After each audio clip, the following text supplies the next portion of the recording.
Hey,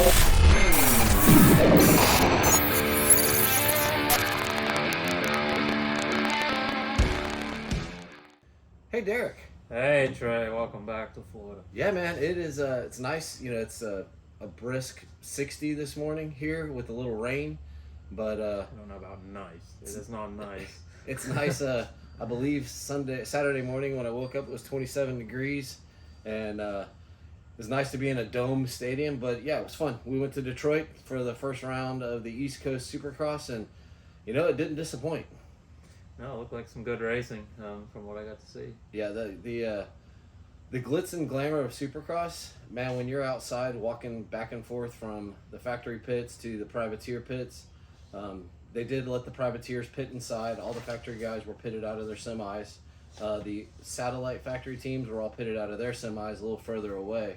But the privateers, the true guys in the vans, they got to hang out and inside. And wasn't bad. Great stadium, awesome environment, great crowd. Congratulations, Detroit, for showing out for Supercross. But man, when you're there, it's tougher to watch than when you're home. We actually had to do some work with Rylan after his qualifying attempts, which we'll go ahead and touch on. Rylan Munson, our rider, went up for his first 450 Supercross. And he didn't make it. Nope. He felt bad that we came all the way up there to watch him, and I told him, you know what, the journey's long, man. No, it's part of it. There's no guarantee to get in. He's jumping into a big class, so yeah. It's going to take some getting used to, and we got a little bit of work to do, but I don't see where it's not a possibility. No, he can do it. He can do it. I think honestly, if I'm just truthful, going back into my old coaching days, his qualifier had four two-digit guys in Group C qualifying. And I believe there was a little Jersey admiration. I don't think riders will ever tell you that, but wait a second, there's two-digit guys in my class, Yeah, and the whole sport's a mind game. So when you get yourself in your head like that, it weighs on the riding. But there's so much to put together in a short period of time, as we were just talking about. You got there's a lot of rhythms and a lot of different ways to do them. There's a lot of factors that play into these tracks. You got whoops, you got rhythm sections, and you got to find the fastest line in a very, very short period of time. Yep. And this track, actually, the way it broke down, it had 6 lanes. The first 3 lanes, really, that was what caused him problems. The finish line, lane 5 and lane 6, he had pretty good. He even started doing the double combination, leading on to the arcing bend versus jumping out, tripling and jumping, or doubling and singling out, and that saved him. So the last 3 lanes he had, it's just those rhythm lanes, the first 2, and I will tell you, they were throwing everybody off. There were some bad crashes we lost already. We've lost Jett Reynolds again. Jeremy Martin's out. I think he's going to be okay. He is a little loopy, but that was not a good sight. So rough. Track didn't look that bad, but it kind of broke down in the pockets. Yeah, that's typical Detroit. It gets a little ruddy here and there, but it's a pretty tacky track. Yeah, tacky northern dirt. But that's my first race in a dome. I've had the chance to. We were actually talking on the way up. I've only been in a dome one time, and that was this year. My in-laws took us to a Rays game, and we got to watch the Rays play baseball in the dome. But I've never been in a football dome stadium. What an experience! That was cool. Yeah. After being up north, obviously we were constantly in domes and buildings, and it's kind of just a natural thing. For me, it was different watching Supercross outside.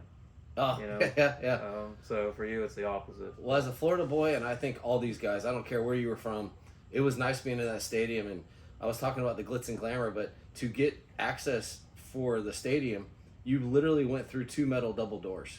Like, that was how you came in for the backside. The glitz and glamour is on the front, the work's in the back. Yeah.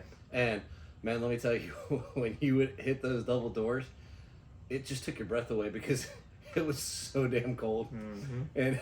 And you could just see, and people were just like hustling to get in and out because you didn't want the doors open. But let's talk about the racing. This Supercross, and I don't know if it was just for NBC, they went backwards until the main, and then they went regular again. So Yeah, I don't know the reason for it.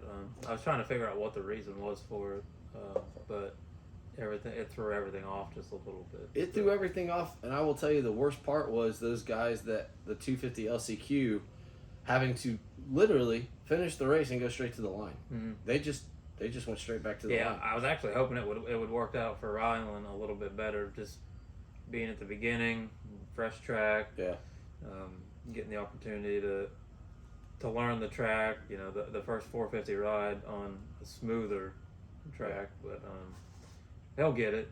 I will tell you this, as someone who's done it as a fan and then now kind of part of a team, go pay the extra whatever the ticket is to get in early, and go watch qualifying. You want to see masters learn a track and start putting rhythms together and try different things in about 8 minutes. Yeah, and it is amazing watching them kind of, okay, this worked here, this looked good, this shot me lower. That first rhythm when they come off the finish or the start gate, that first rhythm, where they were tripling over the 5-footer, that was a learned tactic that they didn't have, because the triple was really shooting them high, but that triple over the 5, they were like shooting it straight, and that ended up being the fast line, and watching them learn that was pretty cool. So we're gonna go in our normal routine. We're gonna go 250 first, because not to throw anything off, but 250 heats. Cameron McAdoo. How about Chance Hymas? He's leading. He led the first 8 laps, and then kind of fell apart. Yeah, Chance is a local Dade City boy too, so yeah, that's a cool part. But yeah, he's a really fast rider. He was holding it together pretty well. Yeah, and then, I don't know if he got tired. I don't know if because he ended up finishing 4th. Yeah, and in the heat, Cameron McAdoo, Hayden Deegan, okay, Danger Boy, man. Also, another thing, pre-race ceremonies, go watch it. Oh yeah, Supercross has that down to a science. Yeah, opening ceremonies are some of my favorite parts of the race. And Hayden is the guy there. Everybody was excited. Looks good. Finished second in the heat. I'm like, okay, looks gonna be a good night. Tom Vial, Chance Hymas, Max Ansey, who the top 5 were the top 5. They looked good. There was a big hype about Ansey going into this race. Yes. I love the way he rode last year, and I didn't have the hype about him like everybody else did, but it was like a serious hype. Yeah. He did well. I mean, I'm not putting anything against the hype, but it was almost worse than the Deegan hype there for a little bit. The only thing that catches me in the first is Marshall Welton, who's riding for Rock River. He had a rough go in the heat, and so did Hardy Munoz. Mm-hmm. He is kind of the lead 250 rider for HBI, and Hayden Shive too. Yeah, I feel like Hardy's got a little more cred. Yeah, Hardy's more he's more publicity wise. Yeah, higher number, better overall results, and he had a rough go. Aiden Shive at one point was in a transfer position. He had a gnarly crash. Yeah, and he was in a transfer position, kind of rolled out of it. Hardy had another crash. So Heat 1, not really anything out of the norm. If you look at the top 6, Cody Schock and Luca Marcellisi was 6th, 7th. How about the Trevor Call-Up kid out qualifying Nick Romano? Mm-hmm. Brand new kid on the Ty Lube Honda team, and he is like flying. Yeah. Like he was flying. Now he only qualified 8th or out of the heat, but yeah, he was on it. Anything else for Heat 1 for you? No, like I said, it's the little bit that I got to watch. It's awesome to see the new breed of riders coming in. Yeah. Been anxious to watch the East. Some action-packed racing with them. So it was Heats, mains. They were fun to watch. So let's jump into Heat 2. This is the one that I only got to see the aftermath of the heat because we were helping Rylan load up some stuff and do things. So, Forkner, welcome back, Forkner. Yeah. I mean, gets a start and rolls. That's a Faulkner that's always been out there. Yeah. I've never been a big fan of Faulkner just because of some of the stuff that's come about with him, but he showed up this weekend. I mean, 2.8 second victory in a heat race is not bad. No, and there was a couple close calls with him. Yeah. But maybe he can come back and get some redemption because one thing about Faulkner is he's really not raced that much. He has spent more time on the injured list than he has raced. So maybe this might be the year. We also welcomed in this heat, we welcomed the Triumph bikes to 250E Supercross. Daxton Bennick put in a good ride to finish second in the heat. He's the one that, he wasn't even on Monster Energy Yamaha, and then he basically asked to be on it and then proved himself. He's got the pro contract now, so he goes out. The one that I'm curious about, Pierce Brown with Troy Lee Gas. After the race, we're outside, and Mike Brown, I didn't know if you knew this, Mike Brown's the team manager for Triumph. No kid. I did not know that. Yeah, we were outside, and he was having words for Pierce Brown as Pierce Brown was riding by. So I don't know what happened between the Evan Ferry and Jalik Swoll and Pierce Brown, but he was not pleased in his expressions to Pierce Brown as Pierce Brown was riding by. There was no pausing because everybody's trying to get from cold to warm. But yes, he was not pleased. So I don't know. I didn't get to see it, so I don't know what happened. There was a lot of words and or hand gestures that went on over that one single wreck. Yeah. So it's hard to tell. So in the heat, Pierce finishes third. Seth Hamaker, welcome back. He finishes fourth. He had a huge crash in qualifying. That was not a pretty crash. Actually, I thought it was Faulkner, and I was like, "Oh no!" Yeah. Oh God, come on. Hamaker, they weren't 100% positive he was going to race. Yeah. But he qualified in. Henry Miller, quietly on the Ty Lube Honda, putting two guys straight in. That was nice. Romano, it's first race. Do we just let it go? Yeah, it's jitters if you ask me. I mean, give them a look at Rylan. Give them all some time. They've hyped up for this for how long, but now it's you get there and there's all these nerves set in place that don't set in during practice. Cullen Park, Evan Ferry did not qualify out, so I don't know what happened. Like I said, I don't want to speak out of turn. I just know that there were words after, so I don't know if something happened between Pierce Brown and Jalik or Pierce Brown and Evan, but Evan was on the backside of the race. Cullen Park, who is a good rider, local Claremont boy, lives in Claremont, and I don't know if he's actually local, but he lives in Claremont. And Phoenix Racing Honda, he, taking himself to the LCQ. There was quite a few first-term schmozzles, we'll say, and the rhythms would catch you out. But yeah, those are the two heats for 250. So that's all I had on. I don't have any information on the heat from heat 2. So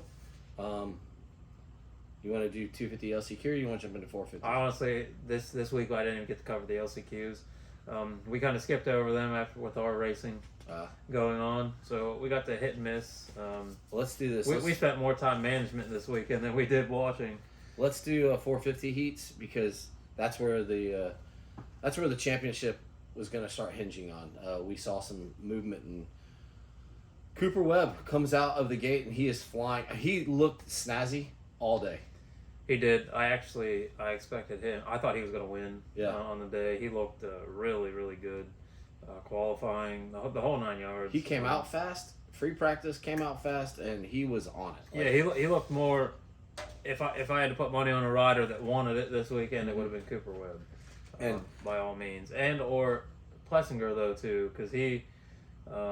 We'll get into his heats, but just qualifying, I looked for him to come out and try to get some redemption from last year. But yeah, Cooper Webb was looking really, really good. Cooper, like I said, he came out in free practice, And then the last qualifying where they dropped the gate, I got a whole shot in free practice. I mean, in the third qualifying or second qualifying, whatever they call it, third practice session. But yeah, Aaron Plessinger ended up coming out on top because Cooper dropped it in the sand. And, you know, it was one of those things. Man, it looked cool. A lot of guys were taking the rollers and going through the inside in the sand. But the guys that were railing the outside, it looked so cool. Yeah. Like them railing the outside. It slowed. I watched the outside was slowing them down just a little bit. You know, they would the faster guy would pull the inside, and then the guy trying to pass would take the outside. And obviously, the inside was coming out quicker. Yeah. But man, they were just throwing sand going out around there. It was just a shade slower, not much, but it was definitely cool to watch. Barsha finishes third. Not really much going on. Like, he was third, but it was 3 seconds, 5 seconds, 7 seconds. Like, the gaps were kind of, and then with Cooper falling, he ended up finishing fifth. Sixth, Eli Tomac he didn't look good in qualifying. He was on the board every time at the beginning, and then he would just fall off the board. I mean, we'll get into that. Tomac had a weird weekend. It wasn't even Tomac riding. It was nothing we've ever seen out of a Tomac. He was letting guys he'd pull over and let guys pass. And that's there. As long as I can remember Tomac riding, I've never seen that. Yeah. We'll touch on this. Dylan Ferrandis, who had been riding Pirellis, had been finishing consistently. I had heard he switched to Dunlops. And guess what? He's still finishing in the exact same spots. Like, it didn't... I don't know. He was riding well this weekend. He was riding well, but he's still in the zone of spots where he's still in the great realm of things. He's still in the same positions, but honestly, I've seen more riding out of him this weekend than probably best whole season so far. And then we have to touch on Kyle Chisholm and Benny Bloss getting in directly out of the heats. Kyle just being Kyle. Like, he qualified 26th. Mm-hmm. Like, he didn't look good at all in qualifying. He comes out in the heat and just smoothly puts it in 8th, gets into the main. You wonder if the day race helps some of these guys. Just, not being so worn down during the day, especially the older guys. Are you saying they're old and they're tired? It's nap time, you know what I mean? They've already had to have dinner. But, I mean, I know, like, my kids are the same way. You put them in a day race, and they're actually not as good as they are a night race, where a lot of people are opposite. Yeah. So you think that maybe just the getting up early in the morning like normal, and riding like a normal time, and then racing at a normal time. Yeah, I mean, I will say, the practice at 8 o'clock in the morning, or actually it ended up being about 8:16, 8:10. The first bikes cranked up, and that was kind of early. I mean, that's a little different. To me, it's early. Yeah. Like that's almost too early. Honestly, I don't like when we race day races. It's just you start too early. It's kind of, your body's not even awake at that point. But really, the only names I'm seeing that, like, Cade Clayson didn't qualify in. John Short, I know he's got a good deal going right now riding for the Beta. The talk that we were listening to is he's just counting down till he can hop back on his Kawasaki. Yeah. Because he looked good on his Kawasaki, and he's looking better, but he's just not performing, I guess, on the Beta. I mean, it is a completely different bike than the Kawasaki. I mean, completely different. So I can see, but it was what it was. That was heat 1. The heats, they look so fast. They I know it's all time, but they just look fast. The racing even looks fast. Yeah. The riders, like you watch qualifying, and there's some moseying around, and the normal, but the heats were very fast paced. Yeah. I can agree with that. I mean, they did 10 laps in 6 minutes. Yeah. I mean, that's booking. Mm-hmm. But that was fun. That was on the side note of that. The funny part of that was Ryan Sipes tweeted out, or X'd out, or whatever it's called now. He's like, man, this is going to be a great 29 lap main tonight. Because what were they running? Like an average 40, 43 qualifying. And then the heat race, they were running 42s. But the track did slow down in the main. As it broke down. Yeah. But the 40-second lap time, it's a small track, and it's fast. 42, the best lap for Plessinger was 42.077. That was the fastest. So that's a very short lap. Yeah. So it's a pile of laps get put into a main event. Yeah. But They were scooting. So we talked just with the track map this week that it was going to be a fast-paced track. Yeah. The way they laid it out, And they made the rhythms. There were rhythms that were peaky that if you took the intended lane, it would have, I'm guessing, a second or two, because just the arc. Yeah. Like I said, when they straight lined that triple, and once they figured out, that was the coolest part is watching from qualifying stands, is the guys try to figure out getting the pop off the first two tabletops, the overs. Man, it was not. I was like, there's nothing there. And Matt Rylan's mechanic was like, yeah, when we did track walk, there was nothing to pop off of, and it kind of got built in as the night went on. That just all the seat bouncing wears a groove into the track. So it got a little better, but yeah, that was the. If you missed that first pop, it messed up the entire rhythm. Yep. So that was interesting. So we'll jump to Heat 2. Jett Lawrence also does 10 laps, comes out, looks good, and it wins by 3.3 seconds. It's dry. He's had a week to think about all of the crap that's happened. He and Jason Anderson actually raced close a little bit, and they were cordial. There was a little bit of a battle. Yeah. No bar banging or anything like that. It came close a couple times. They'd run each other high and cut underneath. Just good racing. Which is good Supercross racing. Yeah. Like the corners were tight, arcing corners. Yeah, and I think there's probably some of them they probably could have backed down just a little bit, but that with all the drama going on, they were going to race hard. This heat was slower than Heat 2 or Heat 1. Jett ran his best lap was 42.56, but Ken Roczen, and damn it, man, Dan Hubbard, because he was the inside guy for us to listen to, kickstart Kenny, and I'm like, okay, let it go. Yeah. Can we just move on? He's now. I mean, he never got off at this point, but he's back to the point where he's up with the leaders. What he's doing it right. He's comfortable on that bike. He looks the best on a Suzuki. I mean, there's hands down, Kenny belongs on a Suzuki. So I think we can just drop the kickstart Kenny stuff and just let him go back to being a normal racer. Let it go. Chase Sexton, kind of an uneventful fourth in the heat race, but he looked spicy. He was throwing some heaters in qualifying and practice. He looked spicy. He had a rough qualifying though.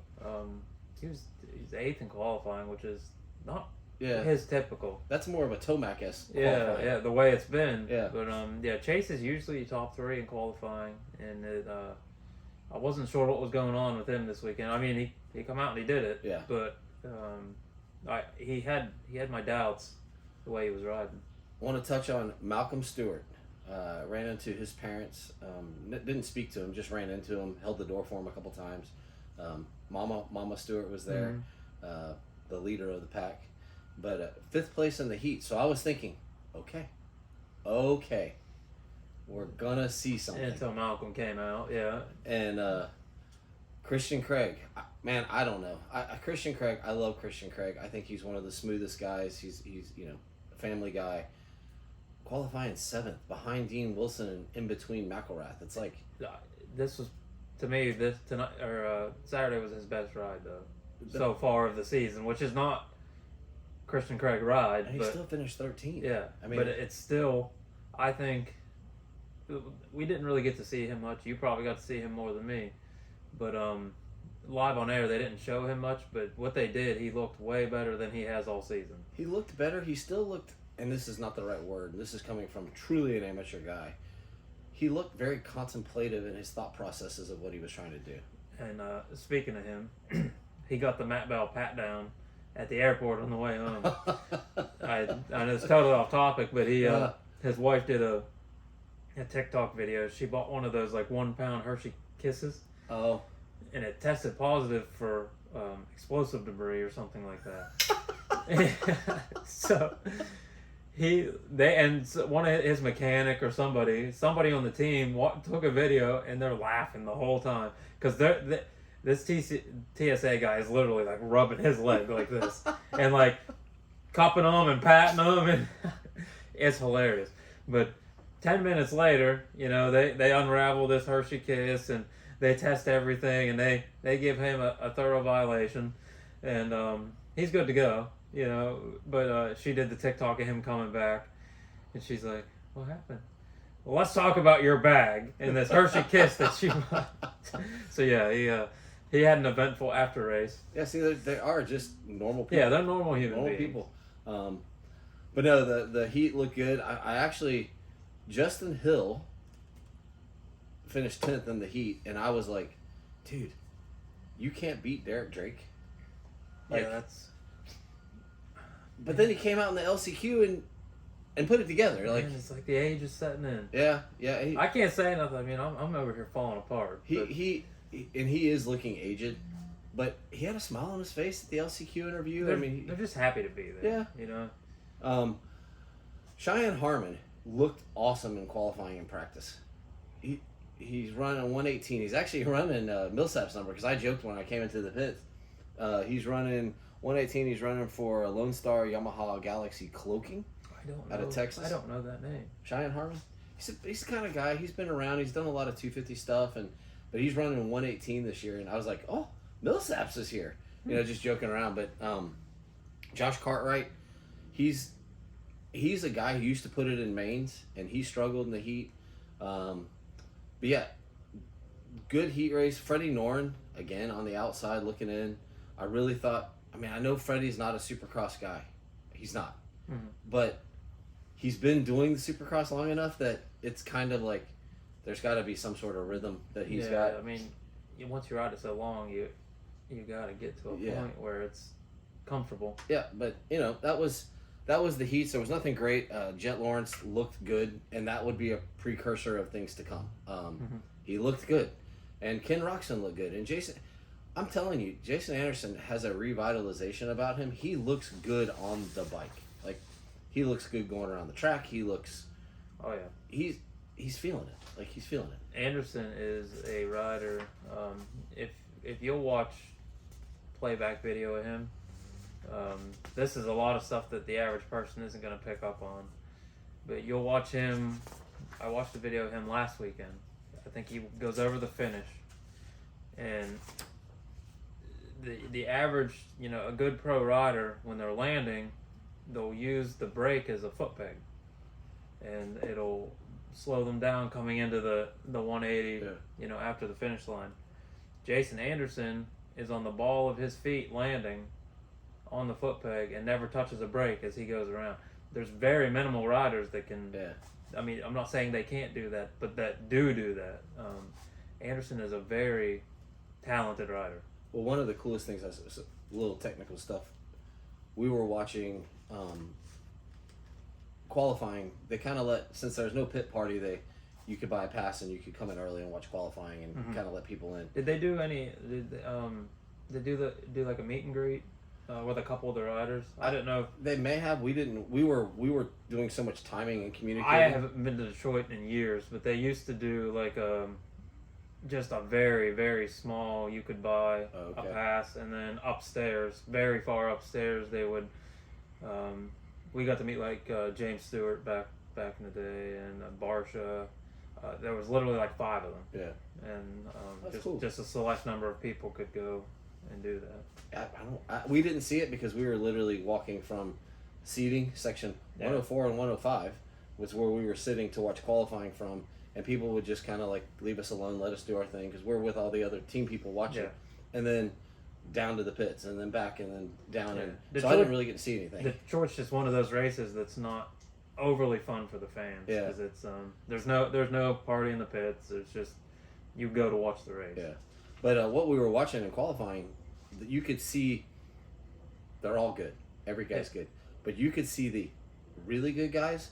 The second lane had a step on, step off, triple single, and it was and the guys would hit the single, and basically be leaned over into the berm before they landed, and it was like, oh, yeah. I mean, a couple of times they would like overextend. They didn't fall, but they straightened themselves up, and but man, when they hit it, because they were all rolling the outside, cutting down and riding the right side of the whoops is kind of the preferred skim line, but that was like, damn, that's talent. Like, Yeah.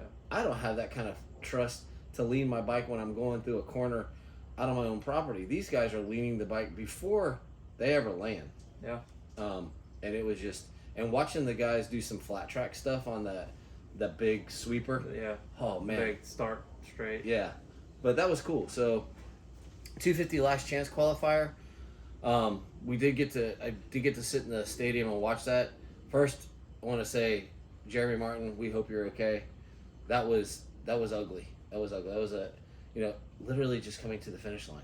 Mm-hmm. And I didn't get to see it, just the highlights here and there. no, actually, that was in the heat. That was the heat race. that was the heat. Like I seen that, but Yeah. like the LCQs, I've only got to watch like the bits and pieces of it. Like I said, we were racing. It's very hard to race, and then we would hurry up, get back, put bikes on stands, and then I'd be in front of the iPad, and then we'd fix the bike and get back on the iPad, then back on the track. We'll touch on Aiden Shive was in a transfer spot, and it just not put it. But I will say this: he looks a lot better this year Mm-hmm. than he looked last year. Yeah. That year of practice, whatever they're doing with the training and all that, looked good. Hardy Munoz did not have a good Detroit. First turn crash. It's unfortunate, Yeah. and the whole HBI team, just a pretty rough go for the first round. I think Cole Bradford missed qualifying by like 0.01 seconds. Yeah. It was right on the wire, and then obviously they had a rough go at it here in the heat and the last chance qualifier. Probably not a fun weekend in Detroit for the HBI crew. No. Detroit's not a fun weekend for a lot of riders. They'll tell you that. Yeah. I don't know if it's just the hype around it or what, but they had a rough go this weekend. So hopefully they can come back next weekend. But we were sitting right behind a group of Triumph people in the industry seating area, and Evan Ferry got to the lead, and you would have thought it was a main. They're on the walkie-talkies. They're talking. They are so pumped up that Evan's in the lead, Mm-hmm. and he had a couple bobble coming over the the triple that they jumped onto to take the couple times. He clipped it, and the guy that was sitting right in front of me, he's like, through the crowd you could hear him like, and when he took the checkered and won the last chance qualifier, Yeah. they were so pumped up because hey, it's an LCQ, but they have two bikes in the main. Well, let's touch on that because Triumph makes their debut, and those bikes looked good. Yeah. They did. I watched the sound check. Crisp, clean. I expected a good bike to come out of them, but we also seen the betas that are they're questionable. So, but they did it. This if the rest of the season goes like this, I mean. I'm not faulting any riders at all because the bike performed extremely well. Mm-hmm. Just some mishaps with the riders that really wasn't their fault at all. No. But I think that bike's a top contender bike. Jalik rode well. I mean, we'll get into the main, but we talked about Colin Park finishing last in the heat race. Comes out and I don't know how he got to fourth because he was not fourth. He was almost last, and then went to fourth. Yeah. Marshall Welton, I talked about. He was one I touched on. He came through in the LCQ as well and put it in, and we'll highlight them later on because they end up having really nice mains. I didn't know if Marshall Welton's bike was going to make it through the main. He was doing a fog show inside, but he got it through. Really, that's all I have on the 250 LCQ. There was, some guys that, you hope that they do better, but really, Preston Bosflug, I don't know how you say his name. He's one of the.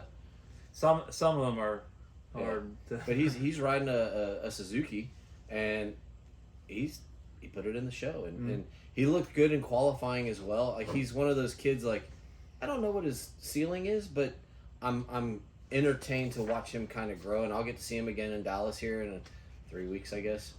So, where's my 450 LCQ?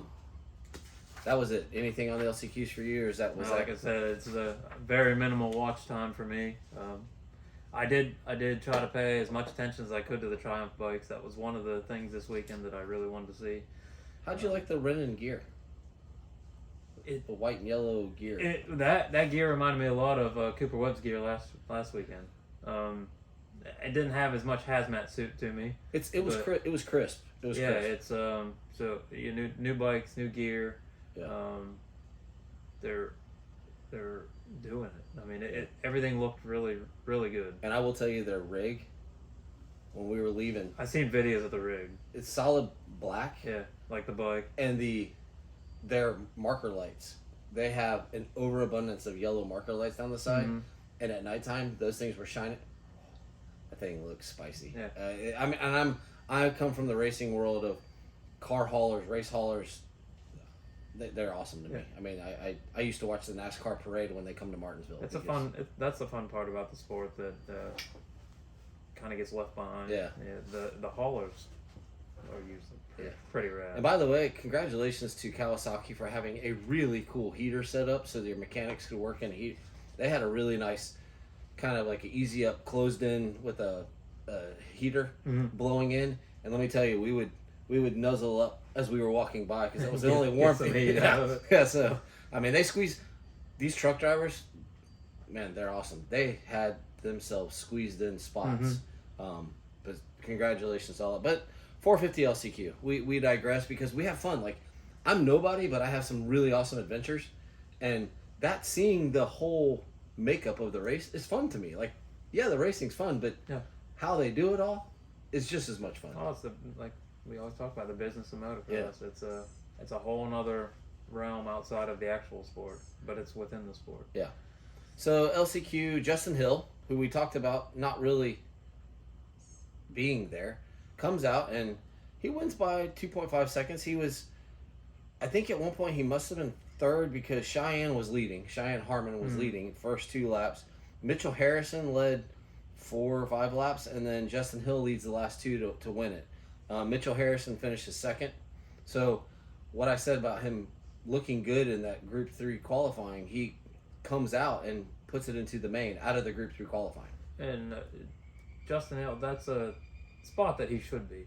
Yeah. You know, if he goes into the LCQ, the top spot is where Justin should be. Because he's a talented guy. And I know that he's not at the level he was when he was winning the 250 West title. But he's a veteran of the sport that has more knowledge than a lot of the other guys in this LCQ. So he's one that should be able to keep it together and go out and just run the however many laps they ran. I'm guessing about 8. 8, yeah. Okay, 8 so laps. you know the 8 laps that they did, he should be able to hold it together that long, and so it was congratulations to him. But that's to me where he should be. So Cheyenne Harmon was leading and then goes down, and it's over. Like it's like, dude, it's got to be so like, it's bad for Rylan. He didn't qualify, and then these guys like they're in position, they have to hold it together for 6 minutes or 5 minutes. And 8 laps, and you know it was just a crash. But he's done, and it's over now. And he ended up finishing 6th. So the top 4: Tristan Lane, local DeLand, Florida kid, puts it in, and Freddie Noren squeaks it in the back door to get in. But that left out John Short, Jerry Robin. Jerry Robin looked good in qualifying. Yeah. He's one I didn't really bring up. He had a close call. If I remember right, He had 5 close calls. Well, the one was like pretty rough. He was one of the first guys to do the. Then he nose into a jump, like he cased it hard with the front wheel. wheel. Oh yeah. Had it been soft, he just would have stuck. Yeah, I'm watching it in my head, and I can't remember exactly which race it was because I wanted to bring him up. That was one that. Yeah.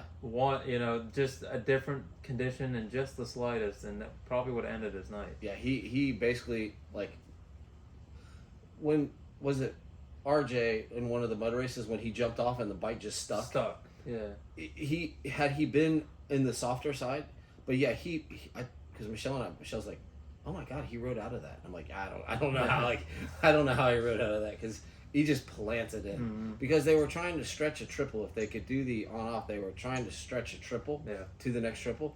And if you didn't get the on-off, if you clipped it, it was hard to get it. He tried to stretch it, and it didn't play out well. But yeah, he was one of those guys, like, I kind of thought, okay, he's looking good tonight. He couldn't do it. But I mean, if you look at the names, you got John Short, Jerry Robin, Jace Kessler, Josh Cartwright, Rod Bell.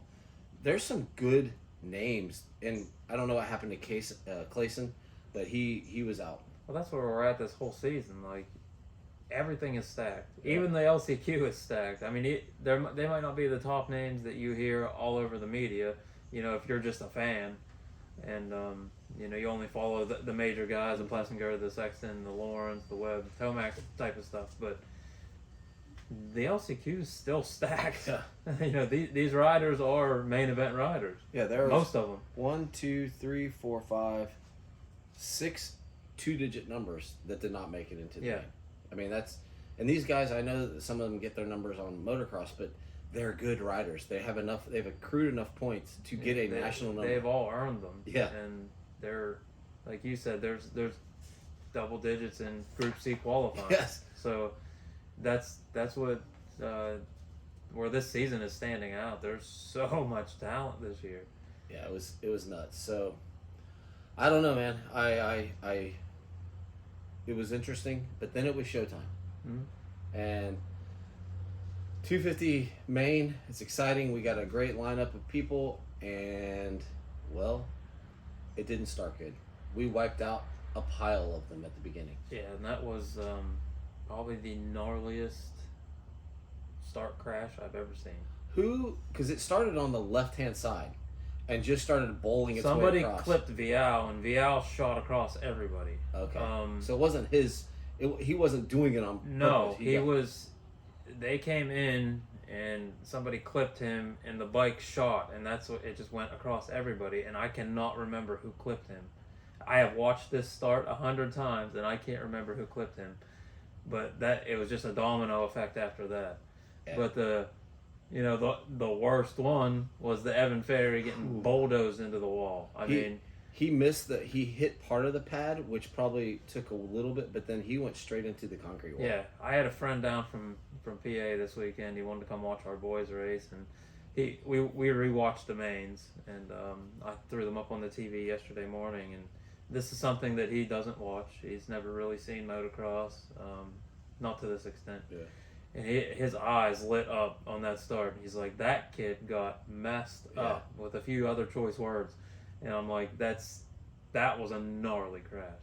Yeah, it was bad. I can't believe he got up. You know what I mean? Here's the part that we were all amazed. You saw the carnage in the first corner. Yeah. There were bikes everywhere. There were people everywhere. We were sure they were going to red flag it. I would have expected it. I mean, I can't believe they didn't. And, not to jump ahead but Deegan's to bend bars like that, usually you bend bars like that off of a jump. If you have a gnarly crash on a jump, but a flat stretch and you end up with bars that are tweaked way down, I mean, that just tells you how hard the hits were. And then Evan Ferry taking the brunt of all of that. And I will tell you, the two bikes that were we couldn't see whose two bikes they were. It was McAdoo and somebody. Hammaker. So they were the literally teammates were stuck together. And I'll say this. I know it's 250 class, and there's a lot of young guys in it. There are some older guys. Everybody did an amazing job coming around that second lap and avoiding them. Mm-hmm. And then the race was on at that point. Yeah. But that was since they must have thought they had enough space to get everybody by. And Evan must have been okay that they could get him out if they needed to. Mm-hmm. But yeah, that was one of the largest. That reminded me of when, who did it? Cunningham? No, it was in one of the starts, and the guy went right and basically just launched everybody. A few years ago, was it John Short a couple years ago? Right on. Remember that happened in outdoors too with Hunter. Oh yeah. There was just a mass pile up. So it happens. It does, but that's one of the best ones I've seen. And so we lose right off the bat. We lose Hayden Deegan, Cameron McAdoo. We lose Hammaker. I don't know where Ferry's going to go. Colin Park ends up hurting his wrist later on or something. I don't know. He was holding his wrist when he came off. And it's like, if you got up front and you got clear, okay, now the race is on. Yeah. And Chance Hymas, by the way, gets another whole shot. Mm-hmm. And then it became the Austin Faulkner show. Yeah, I mean, he rode that show. Nobody else led a lap except for him. No. So, I think this might be his year. It's so early to say that, though. But if he can put a ride on like that, it's not often that Faulkner can even put a ride on like that. You know, he can't usually keep it together the whole time. You're right. It's early. It is very early, but as early as it is, you know, Deegan finishing 16th is pretty detrimental. Yeah. If you get guys like, you know, Faulkner, McAdoo was fast. Yeah. So I think we might as well just bring this up now. Hayden had a pretty easy year last year, with his 250. He come in and the field. Yeah, Jordan. Yeah, I mean, he had some good competition, but I think there was a lot of hype around him coming to the East Coast, and it'd just be smooth sailing. He could just get that championship, and he looked good, even though he had bent bars. I mean, he looked good in the heat, but I think he's got his work cut out for him.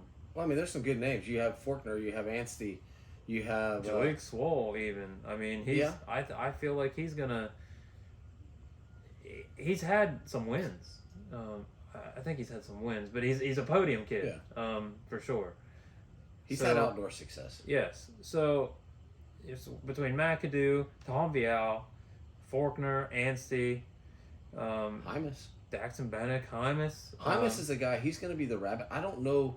I know he's not out of shape. There's no way he's not in shape. But man, he looked like he did the rock. He did the Tomac. Yeah, and even Pierce Brown. If Pierce Brown can keep a whole season together, Pierce Brown is a good rider. Yeah, but Pierce Brown does a lot of times. He does his last name. He ends up in the Brown. That's what I'm saying, though. If he can keep it together, his qualifying and his heats are usually really fast. It always seems to be the main events for Pierce that something happens, but when he collectively puts it all together, I mean, he's a racer. So what I'm trying to get at is I don't think Deegan's going to have this easy show that.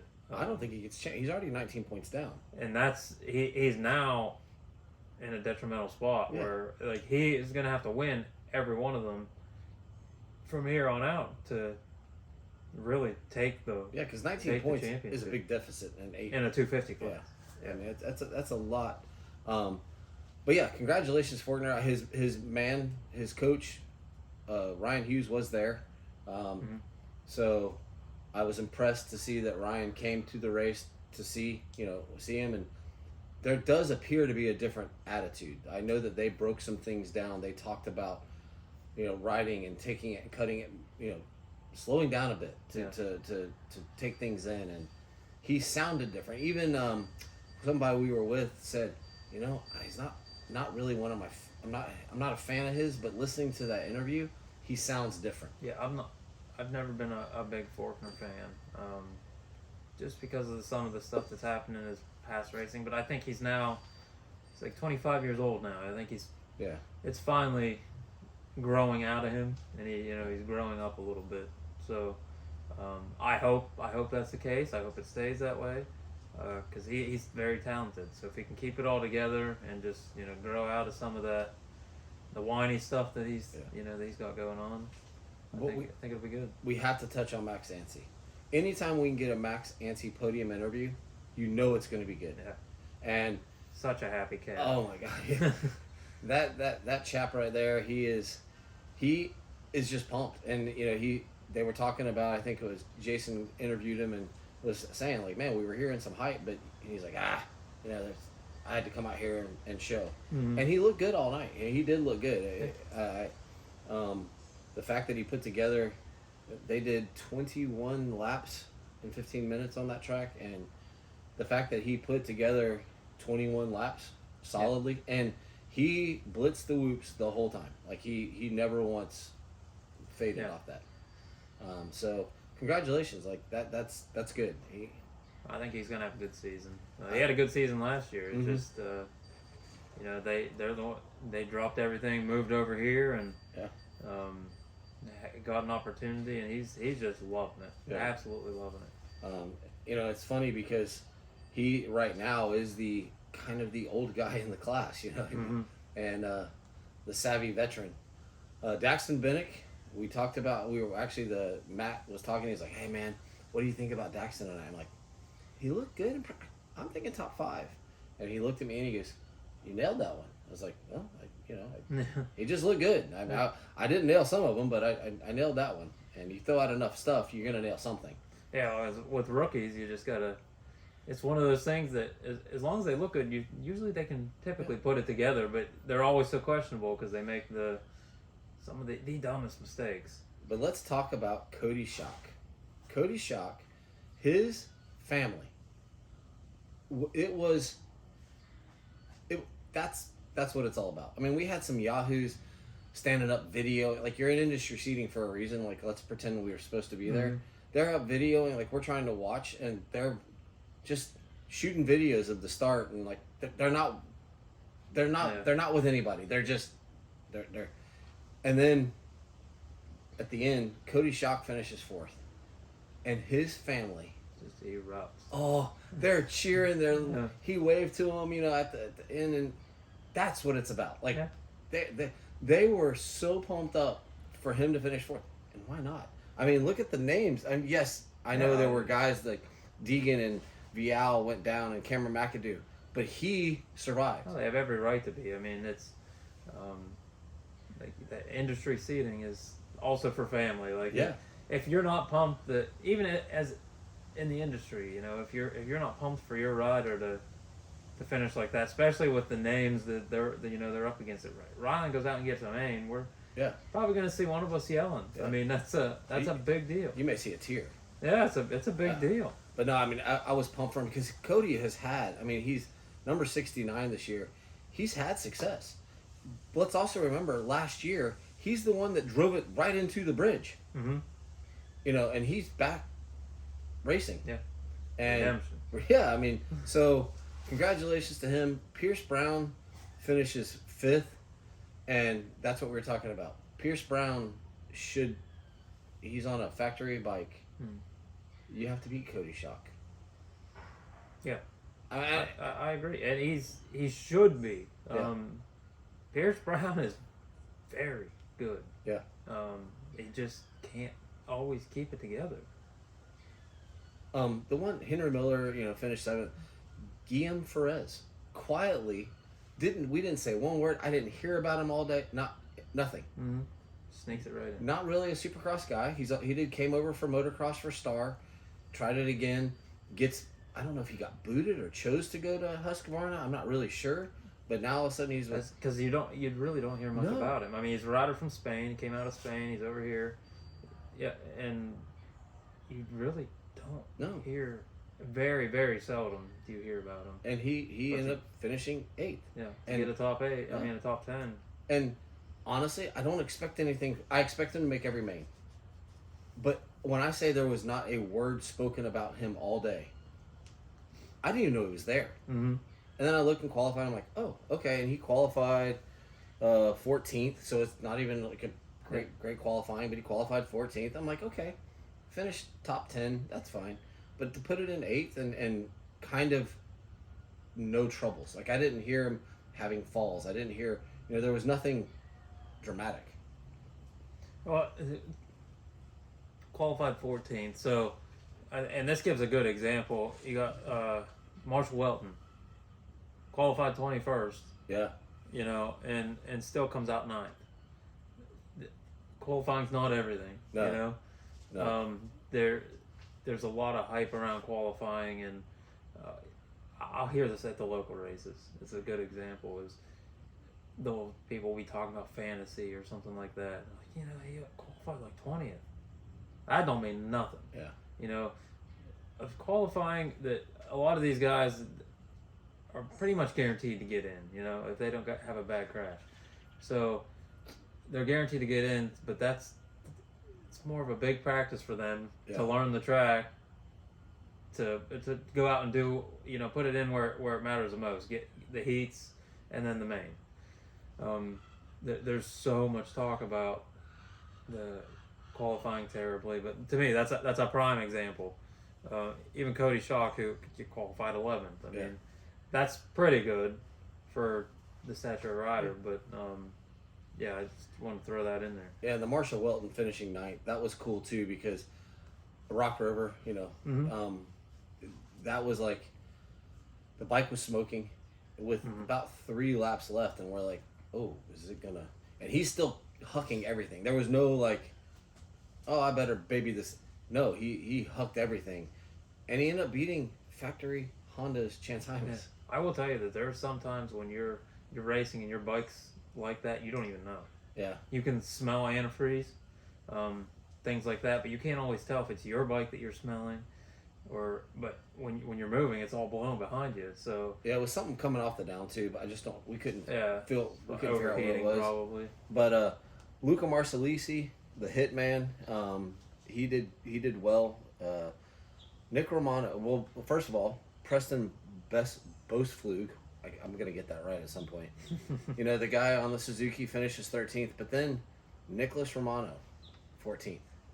Like, welcome to Supercross. Yeah. Let's see if we can work this out, because the guy that didn't even have a ride on your same team finished 3rd. Yeah. So I'm anxious to see if we can get a good start next weekend, or not next weekend, 2 weeks. What will happen? You get Vial, Deegan, McAdoo, but get all of them actually out there racing. I'm anxious to watch a race between all of them put together. So on a scale of, you have things happen in a moto and you have to fight through, we look at 15 and 16. Would you rather have bent bars, or would you rather have your sack out? Yeah, we had to bring it up. We had to. Good thing it was warm in there. You said it was warm. It was warm. I mean, it wasn't. I thought probably been better if it had been cold. I watched a post race video of McAdoo. His girlfriend shows him some pictures, and he puts his head down and starts laughing. He's like, "Well, about 117,000 people know me a whole lot better." I can't say that's anything I've ever had happen, and that's wild. I got a question though. Like, on a serious note, not joking.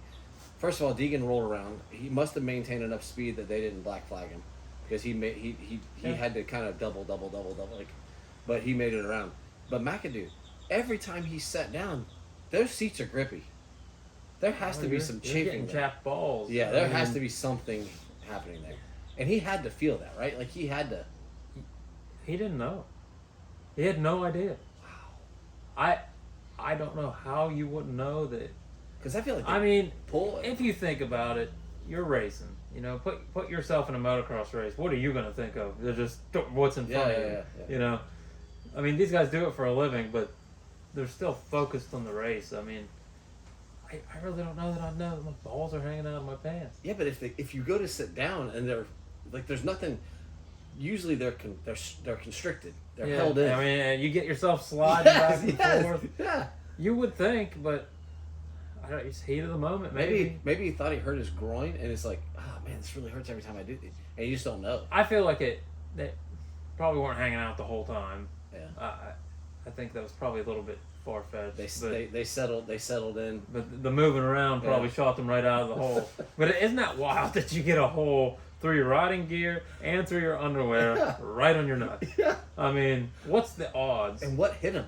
That had, like, let's go get that checked out, because you took some sort of hit. Yeah, how lucky did you get that? That's all that happened, and that's not a blood river coming out of there, and you actually still have those things to hang. I mean, think about Dean Wilson. He has a new butthole because a couple years ago. Oh, that was sketchy. I mean, think about that. It had that peg ripped the wrong way. I mean, I think had he wrecked again, and those things are hanging out. Like, it could have been a whole lot worse. I mean, but we're making light of it, but seriously, like, no, even honestly, like, if he was to wreck again, you know, that hole couldn't have been much bigger than what came out of it. So imagine, like, just wrecking and your pants like suck tight. Yeah. Like it honestly would not take much to just. I mean, if you really think about it. Yeah, I don't. I'm guessing there's going to be some discussions with firming that stuff up. The best situation that happened. I mean, I guess that's the best. Getting some pictures taken, and your nuts hanging out is probably the best thing that could happen because it could have been a whole lot worse. And none of us in the stands saw it. So No, I mean, you. Like I was telling you off camera. I mean, the only way you're going to know that is holding a camera doing that kind of stuff. It's not something that the average person's going to see unless you got like elephantitis or something. And all right, different. Let's get off the nut subject. Real quick before we go to 450s, I want to give a shout out to the finished 11th, Trevor Collett. Great rookie ride to finish 11th in your first Supercross on Tyloo Honda. Like, they've really stepped up this year. I know Luca Marsalisi's riding for them, and they're going to do Supercross and outdoors. So I think this SMX thing, now they were talking about possibly doing 450s because it's more economical, but this SMX thing's really throwing a kink in people's plans. As a team owner, team management, it's really kind of throwing loops into stuff. But 250 race was good. Congratulations, Forkner. Welcome back. I mean, it must feel good to win. Like, when you know that, I mean, he was the guy. Well, you know? and after all the negative that has happened, I mean, even if I don't have the biggest care for him, it's nice to see the kind of redemption, and obviously you could see just the raw emotion of how happy he was. So yeah, Well, jump into the main. Jett welcomed himself back.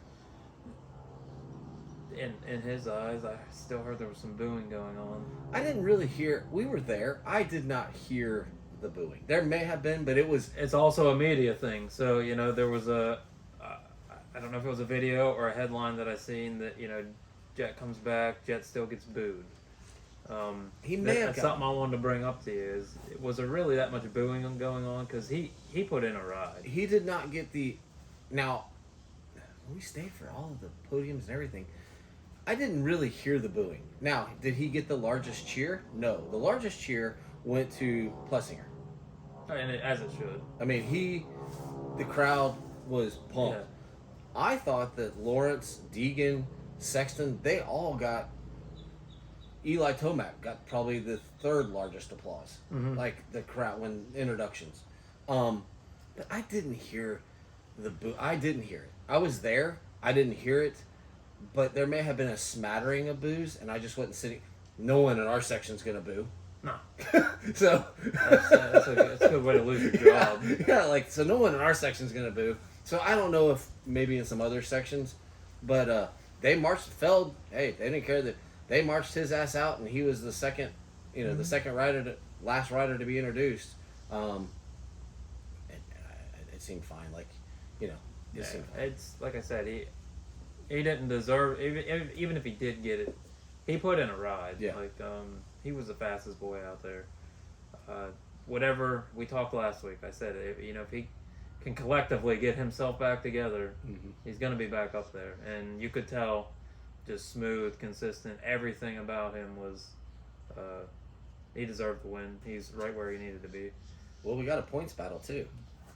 We've got quite the battle going on. The top three are 1 point apart apiece. 98, 97, 96, and then 92 for Webb. Yeah. So this is anyone's championship, Yeah. and then we've been talking from the beginning. It's going to be one of the best seasons, and it is by all means shaping up to be that. We did lose, I guess, Adam for another round. So that's the first rider we've lost that's now lost 2 rounds. But we still have everybody else. Yeah, we still have the top 5 that are, the top 5 are still there. So there's no... And we're 5 rounds seeing Cirillo is competition. He's a fast rider, but he's a top 10 rider. Yeah. We haven't... The main top 5 riders have not been depleted at all. No, and we're 5 rounds in.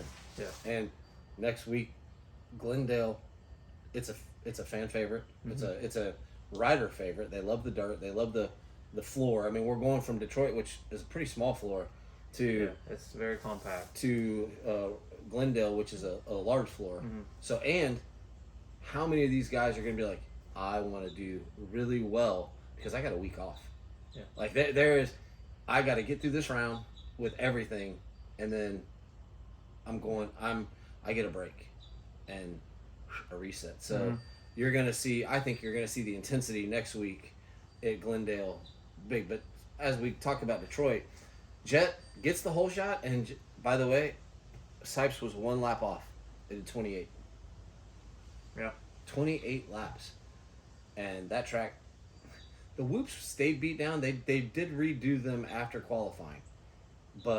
And they actually looked better in the night show than they did during qualifying. But yeah, the track started breaking down some, especially in the transitions. The transitions were nasty. Yeah. For as packed, as firm as that track was, the transitions were gnarly looking. But Jett, Chase ran, Chase did what Chase does. He's just there.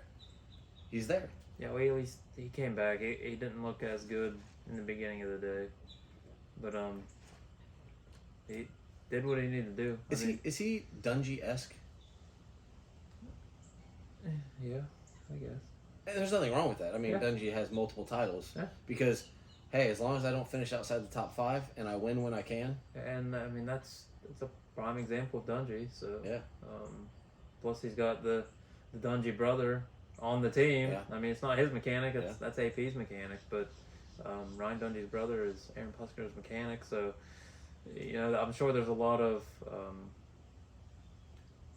insightful words, I guess. I mean, if that's how you want to put it, but they collaborate and everything else. So, but he's got the right idea. I mean, even if he doesn't push for the win, he actually congratulated Jett, at the end of the race, which was good to see.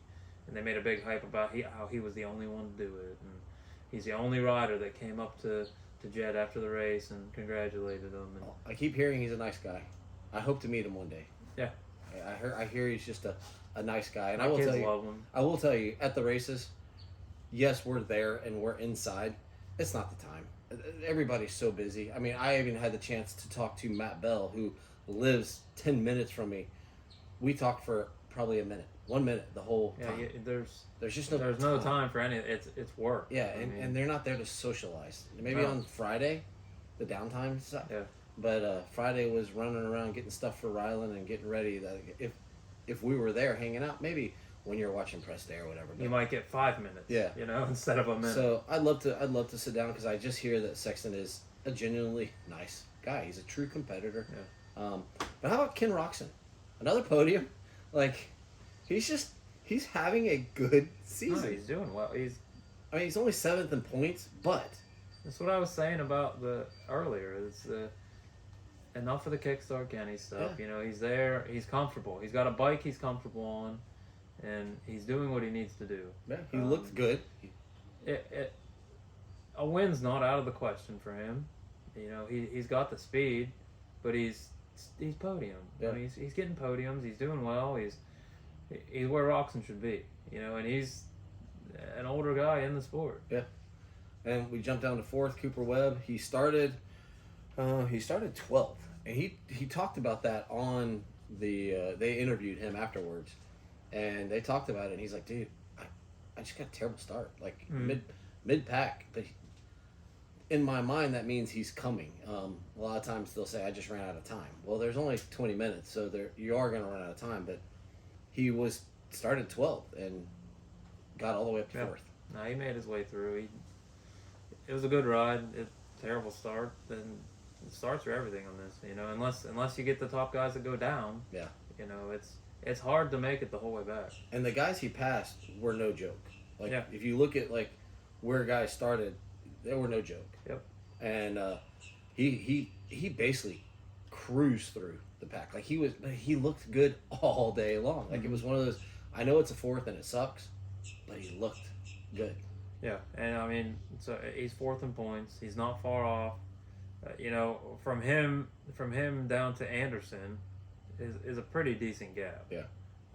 8 points is a fairly good gap compared to the rest that are only a point away from each other the whole way up through. So crazy. I'm looking at the point standings, and his average finish this year is 5th. Yeah. Or no, I'm sorry. I'm average qualifying is 5th. His average finish is 4.8, which it's kind of funny. It's not far off his qualifying. No, and that's consistency. Yeah. Consistency is what wins this championship, and the chance of pulling a Jett Lawrence where somebody takes them all is very, very slim in the Supercross world. So, the consistency is everything in this. I mean, there's guys that win this championship. Triple Crown is a prime example. No race, you don't have to win a race to win a race. So this championship is exactly the same way. And if we look at Anderson, he finished 5th, and he's still looking good, but then jump down to Plessinger. He started 14th. Let's remember, Cooper Webb started 12th, and he only got to 6th. Mm-hmm. And for the guy who was carrying the red plate, he just couldn't get through. Like, he just couldn't get. No.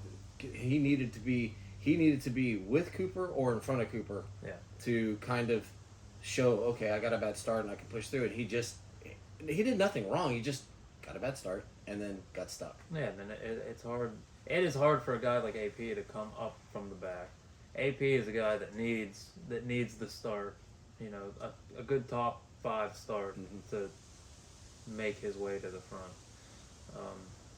AP's not a guy that I can see come from 15th to 1st. He can maintain the speed out front, but like I said, he's got to be able to get up there and pull away versus fight up through. Dylan Ferrandis, we talked about him earlier. There was rumors that he went from Pirelli to the Dunlop, and he finished 7th, which is funny because his average finish for the year is 6.6. He's 8th in points. He's still plugging away. Mm-hmm. But I guess my point is this: I don't have an affiliation with any tire company. Pirelli has worked their butts off to try to get back into motocross, supercross. Mm-hmm. Their motocross tires, they're winning world championships on them in XGP. Their motocross tires are the best. Yeah. I mean, so they're working on the supercross stuff. They have a guy like Ferrandis. It doesn't look good when you have a guy that says, well, I want to switch tires because Dunlop are the tire. Yeah, they are. They've been doing this for years. But you didn't finish any better than you finished all year long. No, I mean, that tire's not good. It's not making that much difference to a guy like that. Yeah, just give him a chance. Like, I guess my heart part says, give him a chance, man. Like, be the guy that brings him back to the sport, to the top. Yeah, like, you've made the bike change, the team change. He's doing pretty well. I mean, I thought he rode the best he's rode so far. Just what I've watched over the weekend. So, just deal with it. Deal with the tires that you got. Like, I feel like it's just for him. He wanted to blame something, so he blames the tires. And I think it makes the team, not the team, because the team has a deal with Pirelli. When your number one rider who's kind of off the side makes that change, doesn't look good for Phoenix Honda. Not their fault. It doesn't look good for them. Pirelli's like, wait a second, we supply you with all this stuff. We're here helping you. And I just think it's just a bad look. It's just a bad look. I'm sorry, but if my team is sponsored by Dunlop and you want to go to Pirelli, it ain't happening. Yeah. We got some things to discuss, because if Pirelli is really helping out our team, they're providing us with everything we need. You support the people that support you. So it's just one of those. It's just one of those things that pisses me off. Like, dude, you knew what you got into when you signed the contract. Yeah, you know what you're running. This is where I don't like Dylan Ferrandis as a rider. There's always something that's causing. Last year was the Yamaha. He's not comfortable in the Yamaha. The suspension, they can't figure the suspension out. Gets on a Honda, he's looking a little bit better, but there's always something that hinders the riding, and it's never him. Yeah. I don't think I've ever heard him say, it was, I just did bad. Yeah. It's we got some testing to figure. We got to figure some things out. We got to do this. We got to do that. Just take the opportunity as a grain of salt and just embrace the fact that you're a pro. You're actually on a team. Yeah. You know, they actually gave you an opportunity. Ride what you got and actually go out there and perform, and you might be able to get the things that you want. Because I know when Pirelli first came in, their tires were not that good in the Supercross world, but they're starting to figure it out. They're starting to figure it out. And it takes testing. I mean, you actually got to test these things. And Dunlop's been doing this for so long, they've got it down. Yeah. They have it down, and to go to the World Championship, Pirelli has the MXGP world down. So, it's one of those things. It means nothing. It's more of on the business side of like, dude, that makes us look really bad, bad. Yeah, I mean, if Rylan went to the Moto Aftermath show, and, you know, cool if he gets an interview. Yeah. But you know, puts them on with us. That's not looking good. Yeah. You know. Hunter Lawrence finishes 8th. You know, I believe that he's just gonna have to find his rhythm. I truly believe that he is such a methodical rider that he just doesn't have that youth vibrance thing that his brother has. But he's finishing 8th. That's not bad. No, I don't think he's anywhere where he shouldn't be. Even after missing a round, he's still 10th in points. Yeah, he's a good rider. You know, he was fantastic on the 250s, but he's also in a whole another league at this point. Hunter's always had some issues. He's not as fast as Jett, and you know, they'll say that. He's now in with a group of guys that are that much better. Yeah. So I don't. He's not finishing bad at all. So he finished above Tomac. Yeah. And obviously Tomac had some issues this week, but I think there's a lot to learn for Hunter before he's gonna get any higher than where he's at. His average finish is 9th. His average start is 9.7, which could be Henry. Maybe if he could pop up into a top 5 start and see what that pace is like. He might get better. Yeah. So, but you know his conditioning's good. You know I'm not worried about Hunter. I kind of emotionally, you're like, dude, I'd love for him to have a little success because little brother gets everything. Like, and he's the reason that they're here is because he's the one that laid that that foundation, and now he's kind of riding off the back. And, it'd be awesome to see Hunter get a win this year. I think it's really pushing. Yeah, I don't see it. Justin Cooper, good round. I mean, not bad for the 3rd rider on the Yamaha team. Yeah, I mean, not bad. And then we get to Eli Tomac. Should we just say, wow, man, did you take the afternoon off? Did your arms pump up? What happened? He was letting guys go. He looked fatigued, honestly. Arm pump, you know, something. Yeah.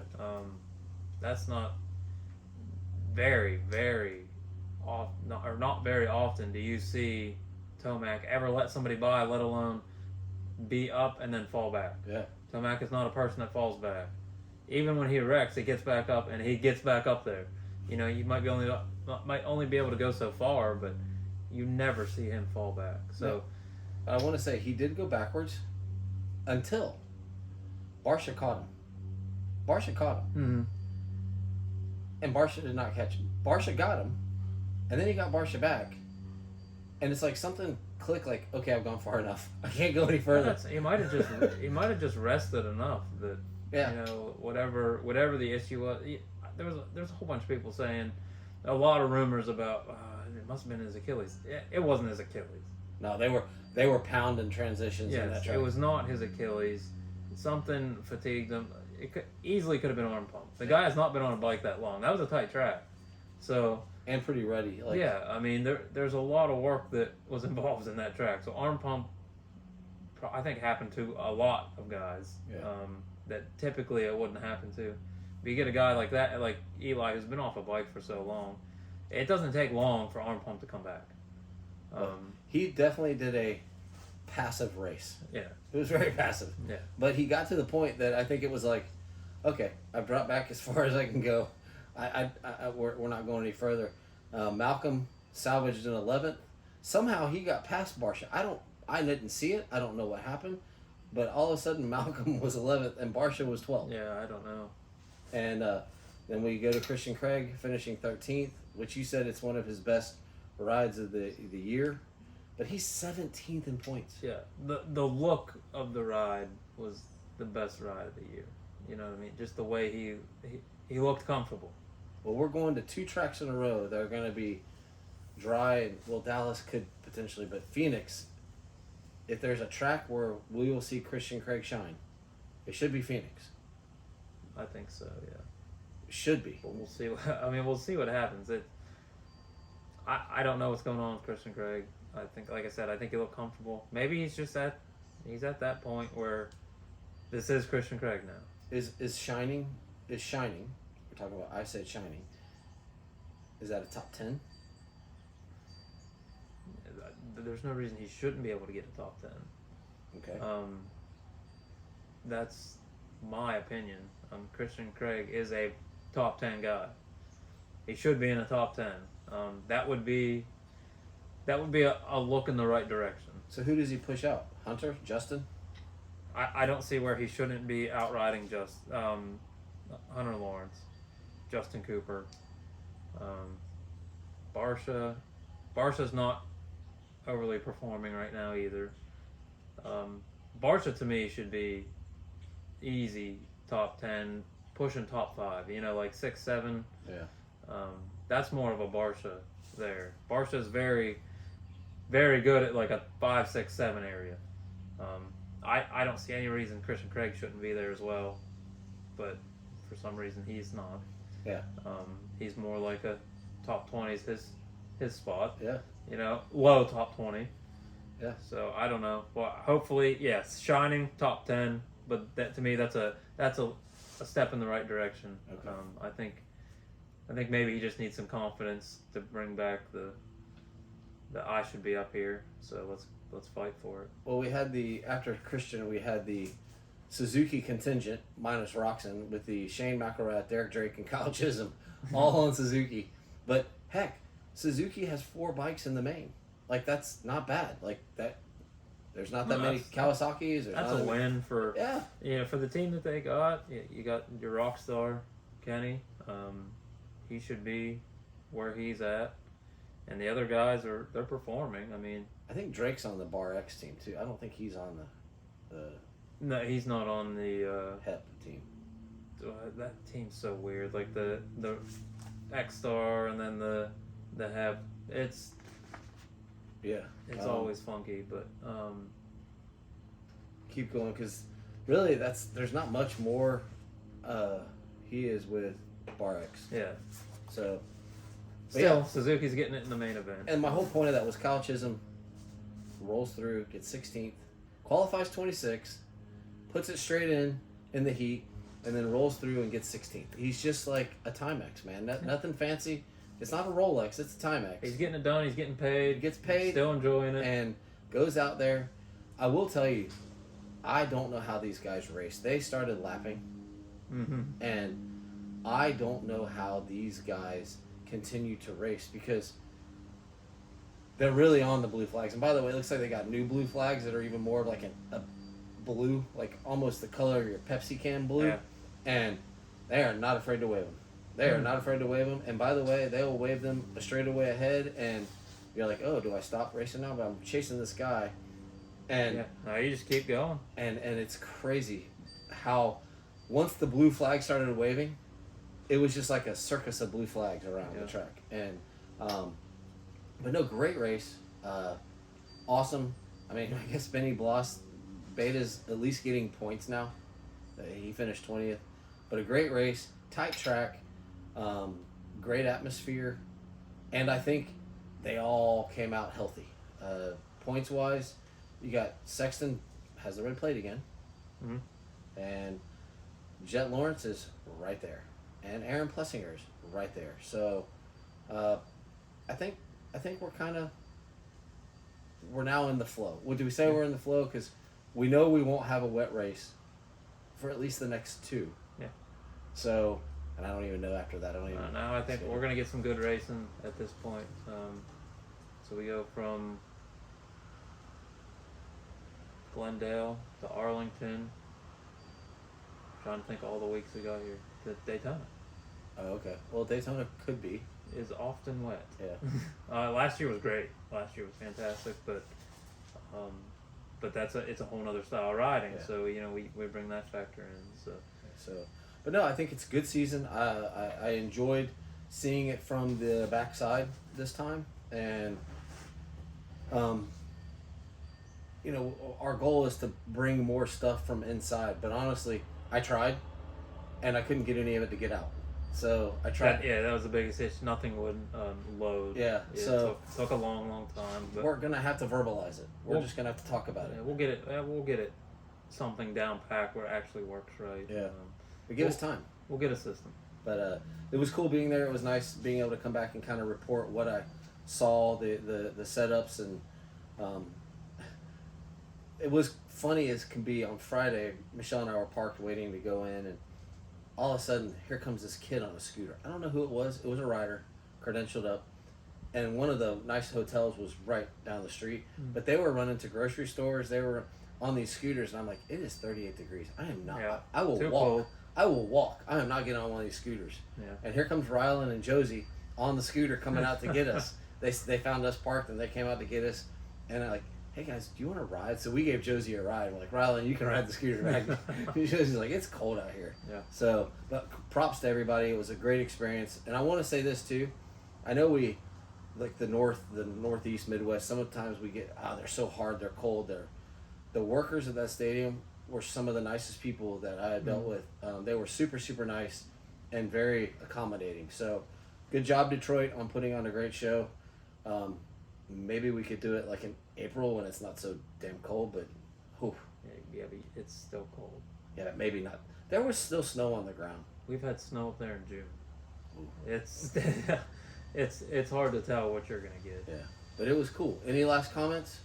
No, it was a fairly decent weekend. I'm anxious to see we go into Glendale here, and a very, very close points race. So I'm anxious for next weekend. We'll see how it goes. Yep, I am too. That's Derek Schaefer. Oh, hold on. Time out. We forgot one of the most important things. Dade City started back up this week. It did, yeah. How was the racing with the kids? It was fun. Very, very busy. Packed house at Dade City. Dade City brought in some KTM contingency this year, so I think that's bringing in a few more riders, but it was good. Boys got to work on some starts. That's the only thing that hindered us. Speed was on point. My middle son, both of them were very fast. So if we can get our starts dialed, we're in for a good year. Very good. Well, congratulations to Dade City starting their the long points season that is at Dade City, and that was round 5 of Supercross from Detroit. That is Derek Schaefer with DBS Custom Fabrication and Handyman Services, and I am Trey Heath with Michelle and Trey Real Estate.